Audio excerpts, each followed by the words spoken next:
Dan jadi ini menjadi relasi dengan Bapa yang amat luar biasa menurut saya, ya, dan terungkap dalam rahasia Maria nomor 9 yang dia selalu katakan segala sesuatu berasal dari Bapa, ya. Jadi selalu berasal dari atas, bukan dari bawah. Itu berkaitan dengan dia. Lalu relasinya dengan Kristus, ya. Kalau relasi dari atas artinya orang tua setelah dia lahir di Montfort pada 31 langsung ya dibaptis, jadi menjadi pribadi yang sungguh-sungguh memiliki relasi yang luar biasa, ya. Jadi dibaptis tanggal 1 Februari, selamat luar biasa, ya. Itu relasi dengan apa, dan relasi dengan Yesus Kristus, ya, dia sendiri mengatakan, ya, dan mengajarkan bahwa untuk mencapai kesempurnaan keselamatan Kristiani dengan menyerahkan diri sepenuhnya kepada Kristus. Dan ya, di balik itu langsung dengan relasinya dengan Maria, maka selalu untuk mencapai kesempurnaan Kristus, dia menegaskan bahwa Maria adalah jalan yang membawa kita kepada putranya. Maka dia menjadi hamba Maria. Nah, dari relasi dengan Bapa, Putra, ya, diterangi Roh Kudus dan Maria, saya melihat, ya, misalnya selama di tahun sabatikal yang pertama dengan Kristus, ya, setelah melalui tanah Prancis itu, di mana-mana ada salib. Di sudut kampung di mana tuh, wah, luar biasa, ya. Ada salib, lalu ada Bunda Maria, dan itu membuat saya ya pantas dan layak bahwa ya pribadi Montfort yang penuh rahmat ini, ya, karena memang memiliki tradisi yang kuat, ada penanaman salib, di mana ketika mereka ya melihat kehidupan berimannya amat luar biasa juga, ya pantas itu relasi yang dibangun ini sejak dalam keluarga dan juga dalam dirinya. Dan juga ketika pergi ke Ivendik, ya, melihat bagaimana Montfortnya sejak kecil mempersembahkan diri, ketika di situ ada melihat namanya, ya sungguh-sungguh merasakan bahwa ya Montfort ini orang yang sungguh berrelasi dengan baik, dengan benar dan tepat, sehingga dia menjadikan dirinya sebagai hamba Maria. Dan pengabdian dan hubungan yang mendalam dengan Maria sebagai jalan menuju Kristus, dia mengajarkan bahwa melalui Maria kita dapat lebih dekat dan bersatu erat dengan Yesus. Dan ini yang ya saya alami, bahwa Montfort memiliki relasi yang amat kuat dengan Bapa dan Kristus dalam terang Roh Kudus yang mendorong dia untuk bersama dengan Bunda Maria. Lalu yang ketiga, yang keempat, relasi dengan gereja. Ya, relasi dengan gereja ya sejak mulai dari kecil, ya. Jadi dia setelah dia dibaptis, ya dia menjadi anak Allah dan dia bertumbuh, ya dibantu oleh ibu pengasuhnya, Ibu Andre, dan sungguh-sungguh membuat dia ya berelasi dengan gereja dengan baik dan benar, pergi berdoa, dan setelah berdoa dia ya mengajarkan adik berdoa, mencintai Bunda Maria, dan ya sungguh luar biasa. Dan sampai dia menjadi imam, akhirnya ya dia juga sungguh-sungguh ya mencintai gereja, berelasi dengan baik, dan akhirnya dia sungguh-sungguh berelasi dengan ya otoritas gereja dengan baik. Ya, pada peristiwa setelah dia ditabiskan, ketika dia memutuskan untuk ya pergi bertemu dengan pimpinan gereja Paus Clemens ke-11, itu merupakan buah dari relasinya dengan gereja, dengan pemimpin gereja. Ya, berkat ketaatan dia mau menjalankan itu dengan baik dan benar, dan penuh dengan semangat perjuangan dan pengorbanan. Nah, buah dari relasi dengan gereja dan pemimpin gereja itu, ya dia mendapatkan ya gelar misionaris apostolik untuk kembali ke tanah Prancis. Ya dia sungguh-sungguh ya menjalankan apa yang dikehendaki oleh gereja. Maka dia ya sungguh-sungguh menjadikan dirinya ya sebagai pribadi yang menjalankan ajaran-ajaran gereja dengan baik dan benar. Ia mengajar katekese dan menghidupkan ajaran-ajaran iman dengan setia dan tulus. Nah, ini luar biasa dari pribadi Santo Montfort yang menurut saya ketika saya menjalankan tahun sabatikal, saya melihat itu kekuatan relasi dengan gereja dan juga pemimpin-pemimpin gereja. Walaupun dalam relasi ini ya ada tantangan, tetapi Montfort tetap menjalankannya dengan baik dan setia. Jadi dia tidak memaksakan diri menurut kehendaknya, tetapi kalau memang pemimpin gereja menolak dia, ya dia pergi. Begitu pula anggota gereja menolak dia, ya dia pergi. Jadi dia tidak mempertahankan uh, ajaran itu demi dirinya sendiri, tapi dia bisa berkorban demi kebenaran, dia bisa keluar. Nah itu sungguh luar biasa dari buah relasi kehidupan gereja dan juga terhadap pemimpin gereja. Lalu yang kelima, relasi dengan umat. Ya, saya melihat ya bagaimana Montfort sendiri mulai dengan umat yang paling dekat dengan dia, keluarganya, ya, dengan adik-adiknya. Ya. Dia sungguh-sungguh berelasi dengan baik. Jadi dia relasinya baik dengan penuh cinta, dia mengajarkan kepada adik-adiknya, mengajarkan bagaimana berdoa rosario, mengajarkan katekismus, lalu dengan umat, mengajak umat berdoa rosario, lalu relasi dengan umat, bagaimana umat mencintai gereja dengan membangun persekutuan bersama, kerja bersama, dan juga membangun gereja fisik yang amat luar biasa. Nah, ini pribadi yang bagi saya Santo Montfort ini sungguh-sungguh memiliki ya relasi dengan umat yang sungguh baik. Ya, penting pelayanan kepada umat dengan kasih dan pengorbanan. Santo Montfort menekankan pentingnya pelayanan kepada umat dengan kasih dan pengorbanan. Ya, ketika ya, mengunjungi beberapa tempat yang dijalankan oleh Montfort, kayak misi, di mana saya tetap melihat bahwa ya relasi Montfort dengan umat itu amat luar biasa. Kasih Montfort akan umat itu luar biasa. Baik kepada orang-orang miskin, ya itu sangat luar biasa. Ya misalnya di Poitiers, lalu di rumah sakit di mana dulu yang didirikan oleh Santo Vincentius, ya dia juga melaksanakan dengan luar biasa. Identitasnya sebagai hamba Kristus dan Maria tercermin dalam pelayanan kepada sesama. Jadi pelayanan kepada sesama yang dilakukan oleh Santo Montfort merupakan buah dari relasinya dengan Kristus dan Bunda Maria. Dan itulah yang dia persembahkan kepada Bapa melalui pelayanannya.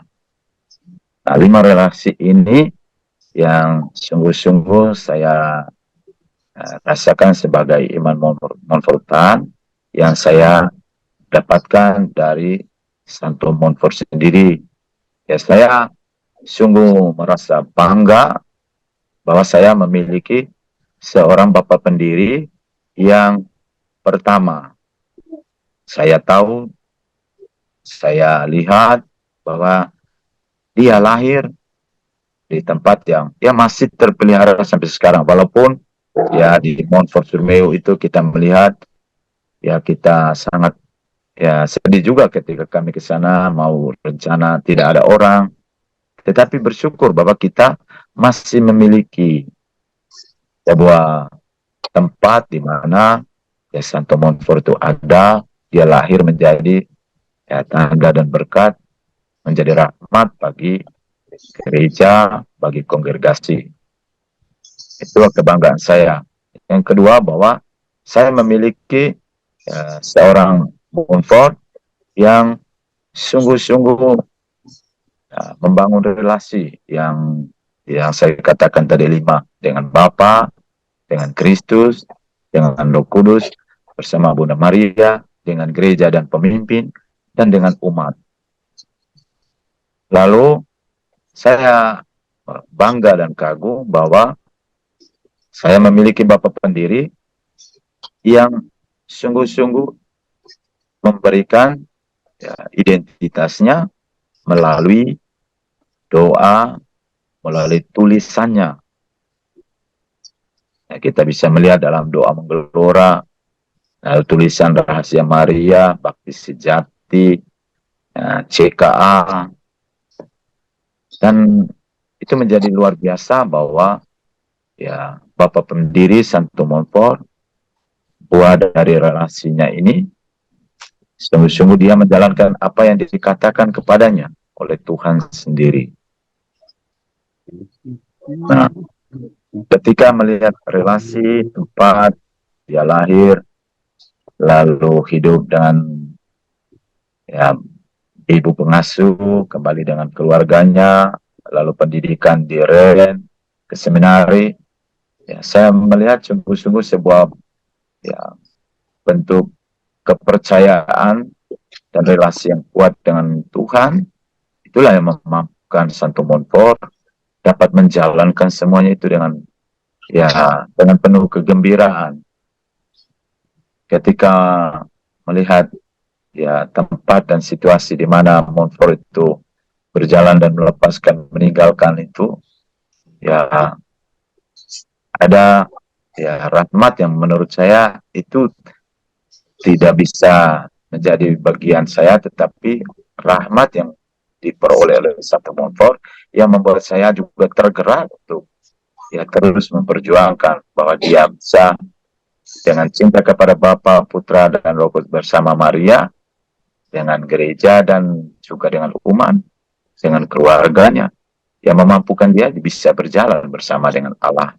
Maka bagi saya motonya yang membuat dia bisa mengatakan hanya Allah melalui Maria menjadi sungguh-sungguh menguatkan ya, ketika saya menjalankan tahun sabatikal dengan ketiga konfrater saya. Ya, para romo, para konfrater, dan juga Bapak Ibu yang saya kasih. Itu poin pertama dari relasi dan identitas yang saya ya, alami. Yang bagi saya ya sebagai pribadi, sebagai pelayan ya dalam kongregasi ini, ya terus dalam perjuangan diri saya untuk membangun relasi dengan Allah, dengan Tuhan Yesus sendiri, dengan Roh Kudus, dengan Maria, dengan gereja, dan dengan umat. Ya umat di dalamnya juga keluarga, frater saya, Bapak dan Ibu. Nah ini yang bagi saya menjadi sebuah identitas yang tidak bisa tidak. Nah, harus menjadi bagian dari diri saya. Jadi ketika saya menjadi seorang konfrutan, saya juga harus berusaha untuk membangun relasi dengan Tuhan, relasi dengan Yesus sendiri, dalam terang Roh Kudus, bersama dengan Bunda Maria dan gereja, serta umat. Itu poin yang pertama. Nah, poin yang kedua berkaitan dengan kerja keras. Nah, kerja keras yang saya lihat dari pribadi Santo Montfort, ya secara khusus kerja keras itu bukan hanya dimulai setelah dia menjadi imam, tapi kerja keras itu sejak dia meninggalkan ya keluarganya untuk pergi ke seminari. Jadi itu ya dimana dia sendiri ya menjadi pribadi yang ya karena sudah memulai dengan relasi dengan Bapa, Putra, Roh Kudus bersama Bunda Maria, ya dia bekerja, ya bekerja keras, ya. Nah, kerja keras dia bukan untuk dirinya, tetapi kerja kerasnya untuk membantu temannya yang berkekurangan. Misalnya karena melihat temannya yang miskin, yang tidak punya baju, lalu dia kerjanya ya mengemis. Jadi mengemis untuk membantu temannya. Jadi itu yang luar biasa. Lalu kerja keras dalam hal belajar, doa. Nah, itu sejak mulai dari dia sekolah di Ren. Jadi itu kerja keras yang amat luar biasa dalam diri Santo Montfort. Tidak untuk dirinya, tapi untuk orang lain. Demi Tuhan sendiri. Karena dia melihat sesamanya adalah dia yang lain.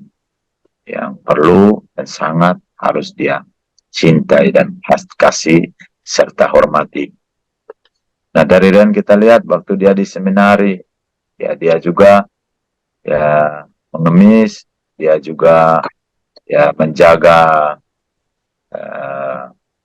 orang-orang sakit, ya, berjalan kaki, ya semuanya bukan untuk dirinya, tapi juga untuk menolong orang lain. Nah, kerja keras inilah yang membuat dia setelah menjadi imam pun, ya dia ya memilih dengan kerja keras berjalan kaki untuk mewartakan ya Kristus yang dia imani, Bapa yang dia percaya dalam terang Roh Kudus, menjadi hamba Maria supaya semua orang semakin mengenal Kristus dan mewartakan Kristus dalam Maria. Nah, kerja keras yang saya lihat juga waktu dia sudah menjadi imam ya di Poitiers, ya bekerja keras untuk ya bersama dengan orang-orang miskin, orang-orang sakit. Ya, di situ ada satu sungai yang membatasi. Jadi dia memilih ya mereka yang bukan yang golongan yang kaya, tetapi dia memilih yang miskin. Jadi dia bekerja keras di situ untuk mendampingi mereka, baik secara rohani dan juga jasmani. Lalu kerja kerasnya bersama dengan umat yang ya bagi saya yang saya alami dan saya lihat itu adalah di Ponsato membangun Kalvari. Nah, lalu kerja keras yang saya lihat adalah bahwa dia sendiri dalam kedekatan dengan Bunda Maria yang di Gua Merbang itu dia ya walaupun itu gua sendiri tapi dia juga bersama kerja keras untuk ya membuat itu walaupun kecil tetapi sungguh-sungguh menjadi buah dari relasinya dengan Bunda Maria ya. Lalu kerja keras untuk mendirikan gereja itu ya, ketika dia bersama dengan di Lagarnase dia membangun ya merenovasi gereja bersama dengan umat, bahkan ya dia tidur beralaskan batu, kadang-kadang dipanggil ya mau panggil untuk makan tetapi dia sedang berdoa dan orang mengatakan oh dia ada dengan seorang ibu yang cantik sekali. Itu berdasarkan sharing dari umat di sana. Ya, saya sungguh kagum dengan kerja keras dari Santo Montfort bersama dengan umat. Nah, poin yang ketiga yang saya renungkan adalah dia sungguh-sungguh mencintai umat. Jadi Santo Montfort sungguh-sungguh mencintai umat. Umat secara khusus adalah mereka yang miskin. Nah, Montfort sangat menjadikan orang miskin itu saya katakan sebagai sakramen. Ya. Jadi dia menjadikan bahkan dia berdoa ya, ketika di Dinan dia bilang bukalah pintu bagi Yesus Kristus. Ya itu sesuatu yang luar biasa. Walaupun di Dinan itu kita tidak bisa lagi masuk di mana Montfort atau apa, anak ada jalannya. Waktu itu kami melihat itu. Tapi memang sungguh luar biasa Santo Montfort itu ya bisa menjadikan orang miskin sebagai sakramen, orang sakit Dia mengatakan bukalah pintu bagi Yesus Kristus. Dan juga cintanya kepada umat, ya amat luar biasa. Dan dia selalu bersama dengan umat. Jadi menguatkan umat. Jadi kehadirannya bersama umat sungguh-sungguh menjadikan pribadi Montfort sehingga dikatakan dalam gelar Bapa orang miskin. Ya, dan itu memang sungguh-sungguh dari berjalan kecintaannya kepada umat, khususnya mereka yang miskin. Ya, secara pribadi saya melihat bahwa ya dari turunan-turunan yang ya di mana Montfort sendiri melayani, masih juga orang merasa bahwa Montfortan, Santo Montfort itu masih tetap hidup sampai sekarang. Lepas sudah meninggal 1716, 28 April 1716, tetapi Montfort tetap masih hidup bagi mereka. Mereka mengenal kecintaan Santo Montfort terhadap umat. Nah, dari tiga hal yang saya alami dalam perjalanan tahun Sabat tahun 2023, ya saya menarik buahnya untuk saya. Jadi buah yang dihasilkan dari pengalaman tahun sabatikal. Pertama, saya menyadari bahwa saya tetap berjuang menjadi pribadi yang membangun relasi dengan Tuhan. Jadi komunitas kami, ya kami berusaha bersama untuk berdoa bersama, merayakan Ekaristi, membangun relasi dengan Bunda Maria, berusaha untuk ya menggerakkan umat untuk ya berrelasi dengan Bunda Maria. Ya salah satu hal yang menggembirakan pada tahun kedua pada Mei kemarin dalam gerakan perarakan patung Bunda Maria dari paroki ke stasi Sungai Ulu, itu sungguh-sungguh menjadi sebuah ya gerakan bersama dengan umat yang dulunya tahun 2022 hanya sedikit, tapi umat semakin banyak yang mau ikut. Jadi mendorong umat untuk mencintai Bunda Maria, lalu relasi dengan sesama. Nah, sesama yang ada dalam karya pelayanan, secara khusus dengan DPP, dengan pengurus stasi, lingkungan, dan umat, serta komunitas biara dan pemerintah. Nah, relasi dengan sesama dalam hal ini DPP, jadi selalu membangun komunikasi. Jadi komunikasi empat mata, komunikasi enam mata dalam pertemuan bersama, dan juga melalui komunikasi media sosial untuk menyampaikan informasi-informasi penting berkaitan dengan kehidupan gereja dan juga kehidupan bermasyarakat.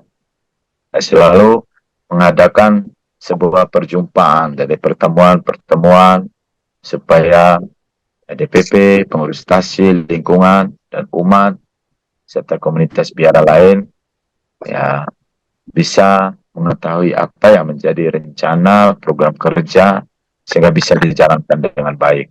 Nah, komunikasi dengan pemerintah, ya kami selalu menjadi mitra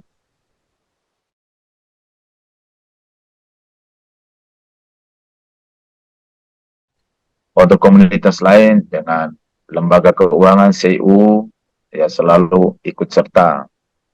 Lalu dengan pemerintah yang dalam hal ini berkaitan dengan agama-agama melalui forum kerukunan umat beragama, ya selalu membangun komunikasi demi kebaikan, demi suasana kedamaian yang ada di dalam kehidupan bermasyarakat, dan gereja sudah mewujudkan agama masing-masing. Nah, untuk menjadi pribadi yang bekerja keras dan bekerja bersama, ya selama ini kami selalu menggunakan ya metode atau model pelayanan yang dialog, yang partisipatif, yang sinergis, dan bersumber data dalam menjalankan karya pastoral. Nah, buat selama pulang dari tahun Sabat, ya bagi saya sesuatu yang ya, biasa rasa bahwa sebagai monfortan perlu juga saya membagi bahwa ya yang pertama itu pendirian gereja Santo Yohanes Teluk Aur. Jadi memang pendirian gereja ini benar-benar tidak direncanakan oleh Dewan Pastoral Paroki, tapi memang gerak dari umat sendiri. Sementara umat tidak memiliki ya modal, tetapi berkat kerja keras umat dalam waktu 22 hari gereja Teluk Aur itu ya diselesaikan dengan penancapan tiang 24 Juni 2023 dan peresmian gerejanya 25. Dan ini menjadi kerja keras yang ya kerja bersama berkat dialog, partisipasi, sinergi dan juga data dari umat, maka gereja itu dapat ya berdiri dan sekarang menjadi sarana umat dapat mendekatkan diri kepada Tuhan dalam doa, ekaristi, ibadat, latihan kor, dan juga kegiatan lain. Lalu di bawah hulu, ya itu dilakukan ya berkat juga bantuan dari orang. Lalu perhelatan gereja Tanjung Lasa, ya semua tiga gereja ini sudah diresmikan. Jadi Teluk Aur 25 Juli, Sibawulu 29 September karena Santo Mikael, lalu gereja Tanjung Lasa 27 Desember karena Yohanes Rasul. Dan yang terakhir adalah buah dari pengalaman perjumpaan itu adalah ya memulai dalam dialog, partisipasi, sinergi, dan bersumber data sebuah gerakan di tahun persekutuan. Ya, sebagai pastor paroki, saya membuat sebuah istilah gebrakan. Jadi tepat tanggal 5 Januari kemarin, ya sebagai gembala, ya mau mewujudkan apa yang dikatakan kepadamu buatlah itu. Jadi ya di tahun 2024 ini Keuskupan Sintang itu mencanangkan tahun persekutuan. Dan saya sebagai gembala ya mengajak umat untuk gebrakan.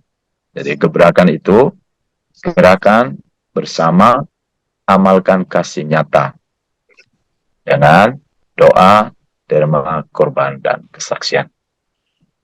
Dan itu sudah saya sampaikan melalui surat dari saya sebagai gembala kepada seluruh umat yang ada di paroki ini. Dan itulah yang saya bagikan dalam kesempatan ini. Semoga pengalaman ini ya yang saya bagikan dapat berkenan kepada kita semua. Sekian dan terima kasih. Mohon maaf kalau ada hal yang tidak berkenan. Saya kembalikan kepada Romo Migi. Oke Romo, terima kasih banyak. Sebuah sharing pengalaman yang luar biasa mendalam Romo. Yang lahir dari pengalaman nyata, dari kesaksian, dan perjuangan Romo sebagai seorang gembala. Terima kasih banyak Romo untuk sharingnya yang sangat luar biasa. Baik, para Romo, Frater, juga keluarga suster, Bapak Ibu sekalian. Nah, sekarang saatnya untuk memperdalam sharing yang disampaikan oleh Romo Jack. Saya persilakan kepada kita untuk bertanya, untuk mendalami apa yang telah disampaikan oleh Romo Jack. Waktu dan kesempatan saya persilakan kepada kita semua. Silakan para Romo, para konfrater, Bapak Ibu untuk bertanya kepada narasumber kita yang sangat luar biasa pada sore hari ini.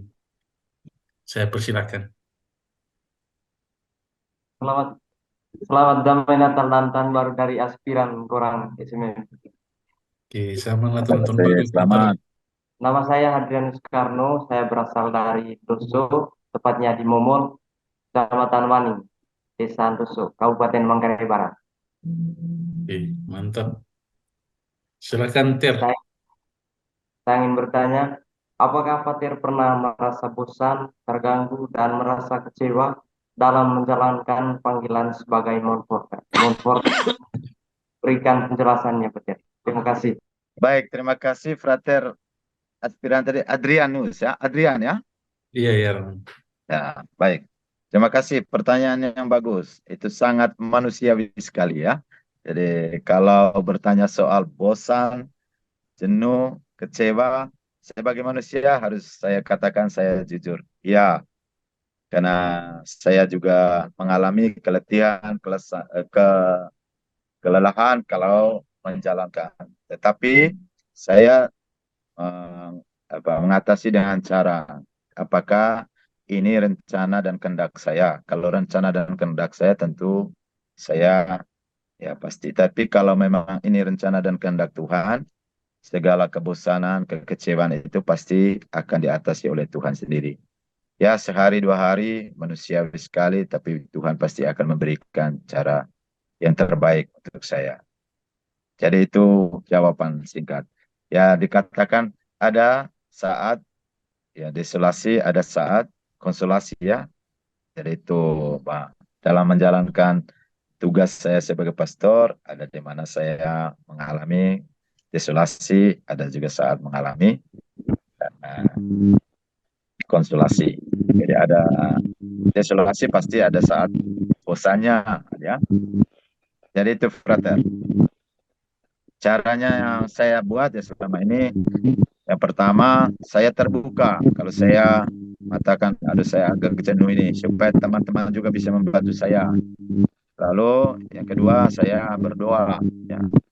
Harus saya jujur juga dan saya jujur dengan diri saya bahwa saya sedang, misalnya saya sedang bosan, sedang jenuh. Itu jadi saya dengan diri saya sendiri, dengan sesama saya terbuka, lalu dengan Tuhan.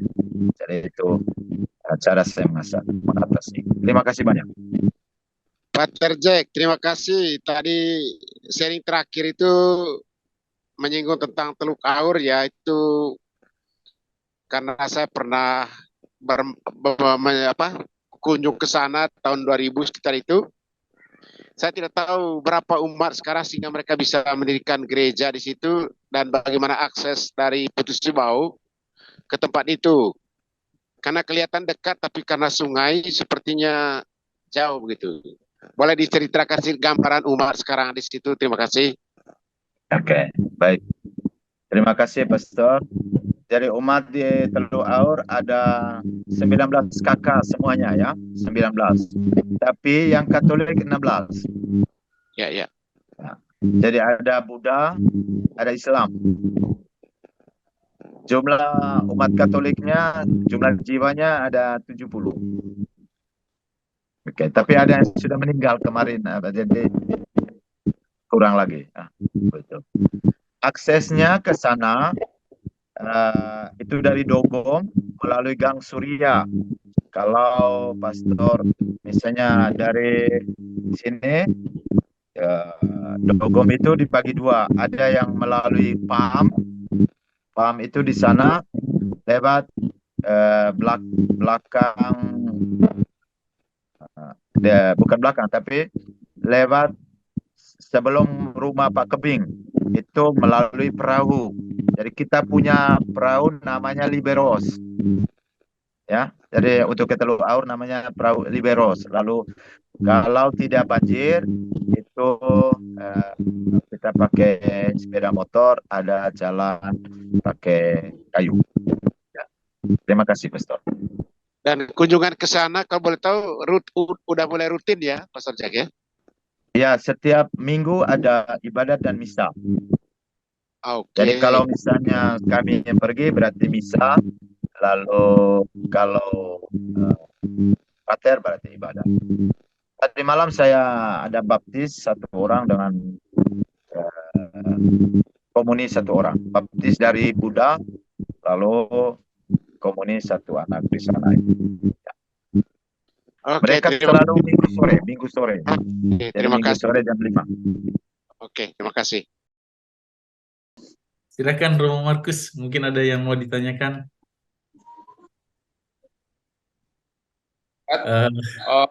setelah menjalankan tahun sabatikal tentu punya komitmen pribadi dari Romo Cek. Begitu, mungkin bisa di-share-kan kepada kita. Terima kasih. Oke, terima kasih Romo. Silakan Romo, mungkin langsung dijawab Mo. Setelah menjalani tahun Baik. sabatikal ini punya komitmen apa Romo yang Romo dapatkan? Komitmen yang pertama yang saya buat adalah melayani umat ya dengan sepenuh hati. Ya, jadi saya yang pertama memang ya saya sulit untuk menolak. Ya, kalau boleh dikatakan kalau misalnya pelayanan untuk misa, saya memang benar-benar untuk umat itu saya tidak pernah ya, jadi kalau untuk umat saya rela. Jadi demi umat ya Montfort itu sangat mencintai umat. Jadi saya untuk pelayanan misa, untuk orang sakit ya pasti saya akan menduluang. Jadi itu yang komitmen yang saya buat. Lalu bekerja bersama dengan umat. Ya saya terus terang saja umat tadi saya sudah golongkan ya DPP dengan apa. Jadi saya tidak bekerja sendiri gitu ya. Ya satu hal yang membuat saya merasa gembira karena berkat kerja bersama bukan kerja saya sendiri. Misalnya gereja True Aur itu kan berkat kerja bersama dan itu ya bagi saya itu luar biasa ya. Jadi itu dua komitmen yang saya buat untuk diri saya sendiri. Ya. Terima kasih Pastor Markus. Terima kasih Pak Teh. Terima kasih Romo, luar biasa sekali pertanyaannya. Mungkin dari para misionaris nih, mungkin para misionaris ingin bertanya. Ada Romo Sintus, ada Romo Lawrence.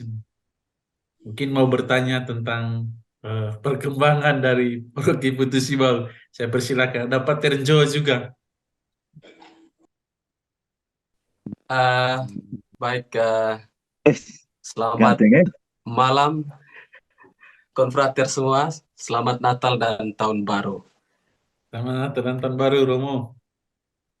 Ya, saya belum merumuskan pertanyaannya, tapi saya coba untuk bertanya.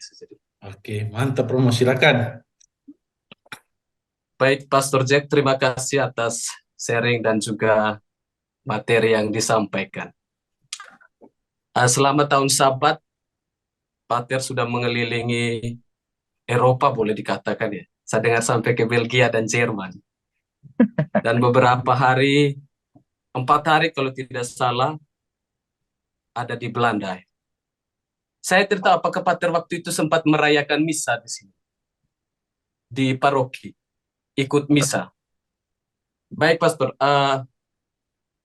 Apa namanya? Ya, boleh dikatakan bahwa sekarang gereja Katolik Eropa, Belanda secara khusus itu sudah sangat liberal ya. Maksudnya orang-orang ke gereja itu sudah sangat sedikit. Tentu saja ada banyak faktor yang mempengaruhi semua. Saya kira ada banyak aspek lah.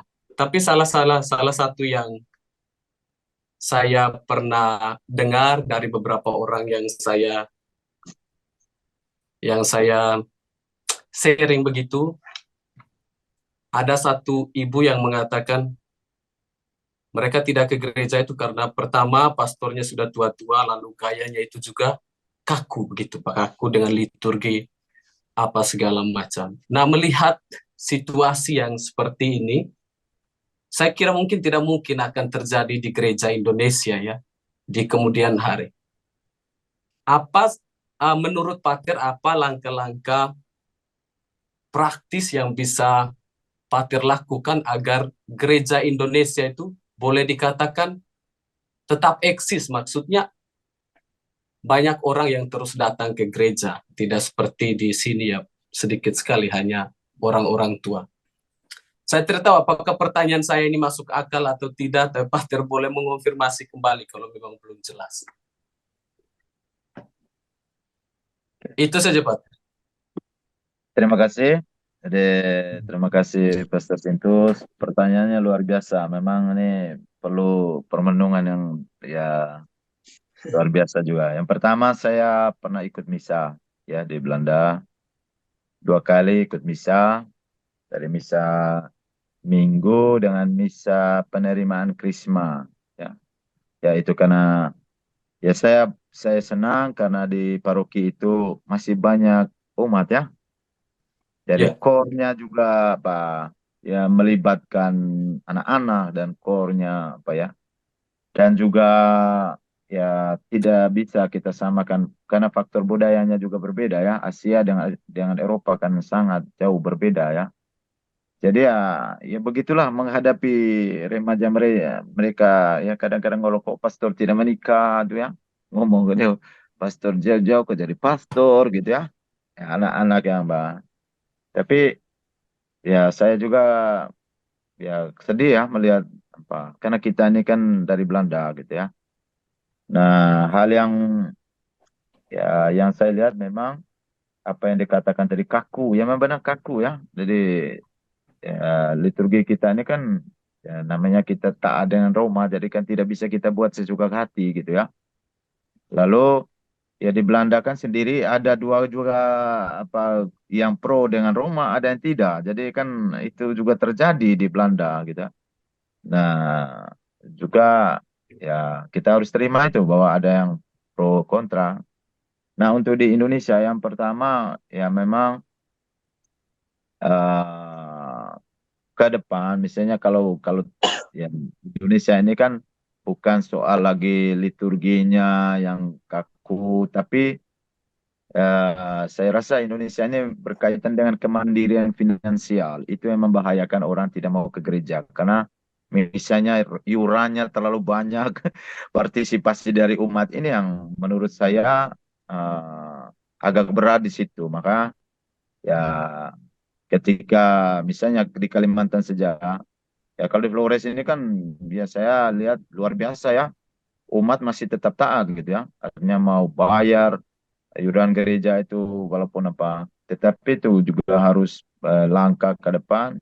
Ya harus terbuka dengan umat. Misalnya ada kebun-kebun yang punya paroki itu dimanfaatkan untuk finansial ke depan. Ada keterbukaan dengan umat. Jangan sampai umat tidak tahu hanya pastor saja. Misalnya usaha apa itu menjadi usaha paroki. Jadi untuk menghidupkan paroki. Jangan sampai nanti ada umat nilai selalu, oh itu untuk pastor, untuk pastor. Jadi penyadaran kepada umat itu penting bahwa itu untuk karya pelayanan, liturgi, ya yang penting kan kita bisa mana yang hal-hal yang bisa kita bisa dimasukkan inkulturasi ya unsur budaya, budaya sih tidak apa-apa gitu ya.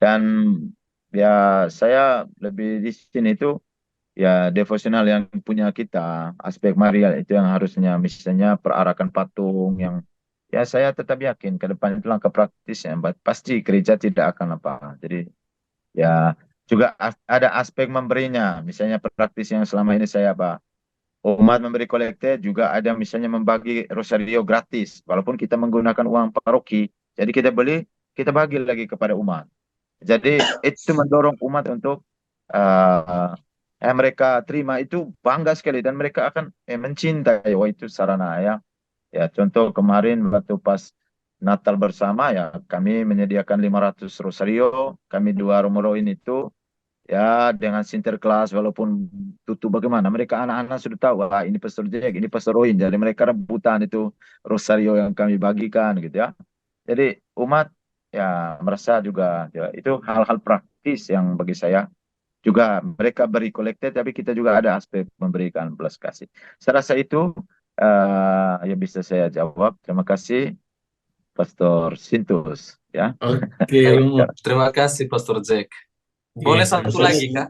Oh, oh ya silakan, Romo Sintu silakan, silakan. Nanti setelah itu kita akan Masih lihat foto-foto pastoral Romo Jack di Kalimantan. Silakan Romo Sintus. Baik, Pastor Jack.